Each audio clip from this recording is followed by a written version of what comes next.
ইচ্ছে করছিল গো খেতে। কি বলো তো, ওই যে খিচুড়ি। তো তার জন্য কিন্তু চটপট করে রান্নাঘরেও চলে আসলাম, আর এইদিকে খিচুড়ির জন্য সমস্ত কিছু নিয়ে নিচ্ছি। যেহেতু মন চাচ্ছে খিচুড়ি খাবার, সেহেতু তো আর দেরি করে লাভ নেই, চটপট বানিয়ে ফেলাই ভালো, তাই না? তো তাই জন্য সমস্ত কিছু রেডি করে খিচুড়িটা বসিয়ে তারপর কিন্তু অন্য কাজকর্ম যাই করি সমস্তটাই করে নেব।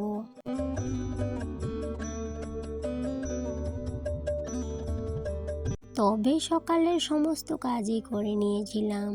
ওই যে বাসি কাজকর্ম যা থাকে সমস্ত কিছুটাই হয়ে গেছে। তারপর সকালের টিফিনটাও কিন্তু হয়ে গেছিলো। তারপর হঠাৎ করেই মনে হলো যে খিচুড়ি খাবার, তো তাই জন্য এই দেখো চটপট করে রান্নাঘরে আসলাম, খিচুড়িটা করলাম। তারপরে এই যে খিচুড়িটা বানিয়ে সোজা চলে যাব ঠাকুর ঘরে স্নান করে। কারণ কি আজকে তো বৃহস্পতিবার, তো বৃহস্পতিবারে তো খুব সকাল করে পুজোটা দিতে হয়, তাই জন্য এই যে খুব সকাল করে স্নান করে চলে আসলাম ঠাকুর ঘরে। আর হে বন্ধুরা, আজকে না ভেবেছিলাম ঠাকুর ঘরে একটা নতুন নিয়ম আমি মেনে চলার চেষ্টা করব। তবে অনেক দিন আগে থেকেই ইচ্ছে ছিল এই নিয়মটা মেনে চলার, কিন্তু ওই যে হয়ে উঠছিল না। কিন্তু ভাবলাম আজকে যেহেতু দিনটা ভালো, সেহেতু আজকে থেকে এই নিয়মটা মেনে চলার চেষ্টা করব।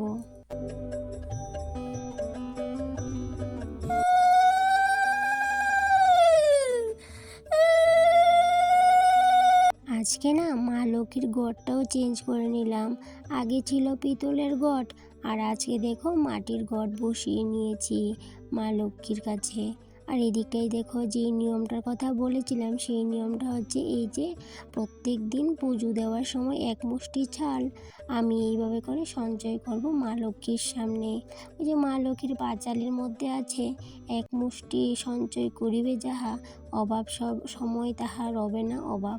তো যাই হোক, ওই কথাটা কিন্তু মেনে চলার অনেক দিন আগে থেকেই চেষ্টা করছিলাম। তো ভাবলাম আজকে থেকেই প্রত্যেক দিন পুজো দেওয়ার সময় এক মুষ্টি করে চাল আমি এই বাটিটার মধ্যে রাখবো। তো ইচ্ছে ছিল মাটির ঘটে রাখার, কিন্তু কি হয়েছে বলো তো, মাটির ঘটে যদি রাখি ইঁদুরে না নষ্ট করে ফেলবে। তাই জন্য এই যে ডাকনা সহকারে একটা বাটি নিয়ে নিলাম। এই বাটিটার মধ্যে না প্রত্যেক দিনে এক মুষ্টি করে চাল রাখবো। তাহলে কি হবে বলো তো, এক মুষ্টি করে অনেকটা চাল কিন্তু জমবে ঠাকুর ঘরে। আর এদিকে দেখো পুজো কমপ্লিট করে চলে আসলাম রান্নাঘরে, এখন রান্না করব। আর কি হয়েছে বলো তো, তোমাদের সাথে একটা জিনিস কিন্তু শেয়ার করা হয়ে ওঠেনি, এই যে আমার কিচেনে নতুন একটা আমূল পরিবর্তন হয়েছে। এদিকটাই দেখো এই যে বোর্ডটা এখানে লাগানো হয়েছে, সেটা তোমাদের সাথে আর বলা হয়নি অন্য ব্লগে। আর এদিকে দেখো ইন্ডাকশনটা লাগানোর জন্য এই বোর্ডটা এখানটায় লাগানো হয়েছে। আর এখানে কি হয়েছে বলো তো, ইন্ডাকশনটা রাখার মতো কোনো জায়গা ছিল না, তাই জন্য এই যে চালের ড্রামটার উপরে ছিল এই লাল বালতিটা, তো ওটাকে নামিয়ে আমি আরেকটা বালতি রেখে তারপরে কিন্তু একটা পিঁড়ি রেখে এই যে ইন্ডাকশনটা এইভাবে বসিয়ে ভাতটা করে নিলাম। তো এটা কিন্তু ওয়ান টাইমের মতো একটা ব্যাপার হয়ে গেছে, কারণ এই আমূল পরিবর্তনটা বেশিক্ষণ কিন্তু থাকবে না। কারণ কি, যখনই আমি রান্নাটা করে সারবো তখনই কিন্তু এই যে এই পিঁড়িটাও এখান থেকে সরিয়ে নেব, আর বালতিটাও কিন্তু এখান থেকে নামিয়ে নেব। কারণ কি, এইভাবে তো রান্না করা যাবে না, কোন সময় হঠাৎ করে পড়ে যাওয়ার কিন্তু ভয় থাকবে, সেই জন্য নামিয়ে নিতেই হবে। আর অন্য একটা সুন্দর ব্যবস্থাও করতে হবে। তো যাই হোক, যতদিন অবধি ব্যবস্থা না করি ততদিন অবধি কিন্তু এরকমভাবেই রাখবো। আর ওই যে রান্না করার পর আবার কিন্তু জায়গা মতো ইন্ডাকশনটা রেখেও দিতে হবে। আর কি হয়েছে বলো তো, আমূল পরিবর্তনটা কিন্তু আমার একদমই পছন্দ হয়নি, তাই জন্য এই যে জায়গার জিনিসটা আগের মতো জায়গাতেই রেখে দিলাম। তো এই আমূল পরিবর্তনটার হওয়ার পিছনেও কিন্তু অনেক বড় কারণ আছে।